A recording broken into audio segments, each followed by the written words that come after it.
আজকে আমি তৈরি করে দেখাবো কোনো ক্যারামেলের ঝামেলা ছাড়াই খুবই সহজ এবং খেতে মজাদার একটা পুডিং রেসিপি। আর এই রেসিপিটি তৈরি করতে খুবই কম সময়ের মধ্যেই তৈরি করা যায়। হাই গাইস, আসসালামু আলাইকুম, welcome back to my channel. কেমন আছো তোমরা সবাই? আশা করি ভালো আছো। আল্লাহর রহমতে আমি অনেক ভালো আছি। তো গাইস, তোমাদের মাঝে খুবই সুন্দর এবং দুর্দান্ত ক্যারামেলের ঝামেলা ছাড়া একটা পুডিং রেসিপি নিয়ে আসছি। আর এই রেসিপিটি তৈরি করতে খুবই কম সময়ের মধ্যে তৈরি করা যায়। তার জন্য কিন্তু এখানে আমি দুধ জাল করে নিচ্ছি।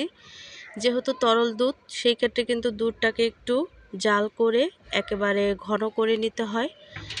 আর এখানে আমি পুডিংয়ের জন্য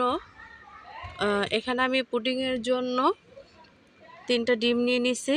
আর এই ডিমটা কিন্তু ফ্রিজে ছিল। তো পুডিং তৈরি করার আধা ঘন্টা আগেই কিন্তু আমি নামিয়ে রাখছিলাম ডিমগুলোকে। তো 3টা ডিম ভেঙে নেওয়ার পরে কিন্তু আমি হ্যান্ড ওয়েজের সাহায্যে তারপরে কিন্তু এই ডিমগুলোকে মিক্স করে নেব খুব ভালো করে।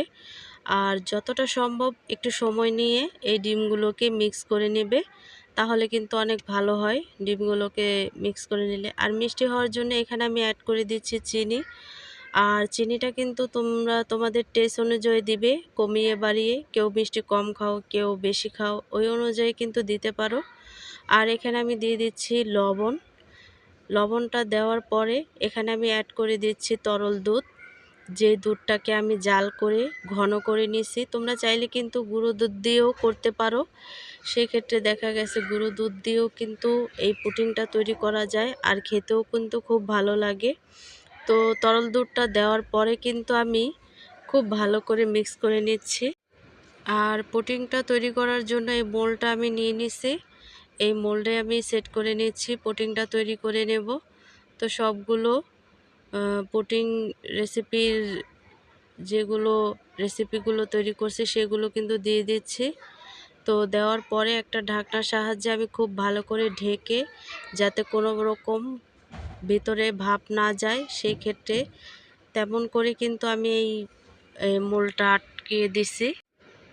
তো এখানে আমি দেখো পুডিংটা হয়েছে কিনা সেটা দেখার জন্য কিন্তু আমি খুলে নিছি। আর এখানে একটা কাঠির সাহায্যে কিন্তু আমি চেক করে নেব। তো দেখো কাঠিটা কিন্তু একেবারেই পরিষ্কার আসছে, তার মানে পুডিংটা হয়ে গেছে। তো দেখো আমি পরিবেশন করার জন্য কিন্তু একটা প্লেটে নিয়ে নিছি। আর কতটা লোভনীয় এবং খেতে কিন্তু খুবই টেস্টি আর মজাদার হয়েছে। তো এইভাবে ক্যারামেল ছাড়া কিন্তু আমরা পুডিং তৈরি করে নিতে পারি। আর এই পুডিংটা খেতে কিন্তু খুবই টেস্টি হয়েছে আর অনেকটা দেখতে লোভনীয় হয়েছে। দেখতেই পাচ্ছ কতটা লোভনীয় হয়েছে পুডিংটা। আর এভাবে কিন্তু আমরা ক্যারামেলের ঝামেলা ছাড়াই কিন্তু তৈরি করতে পারি। আর আমি একটু কেটে দেখাচ্ছি তোমাদেরকে কতটা সফট এবং নরম হয়েছে পুডিংটা। ক্যারামেলের ঝামেলা ছাড়া কিন্তু এমন পুডিং তৈরি করতে পারি। আর আমার ক্যারামেল ছাড়া পুডিংই অনেকটা ভালো লাগে, ক্যারামেল দিয়ে পুডিং তৈরি খেতে ভালো লাগে না। তো দেখতেই পাচ্ছ পুডিংটা কিন্তু অনেকটা স্মুথ এবং অনেকটা সফট নরম হয়েছে। তো আজকের রেসিপিটি কেমন লাগছে অবশ্যই কমেন্টে জানাবে। তো অন্য কোনো রেসিপি নিয়ে আবার চলে আসবো। আজকে এই পর্যন্ত, আল্লাহ হাফেজ।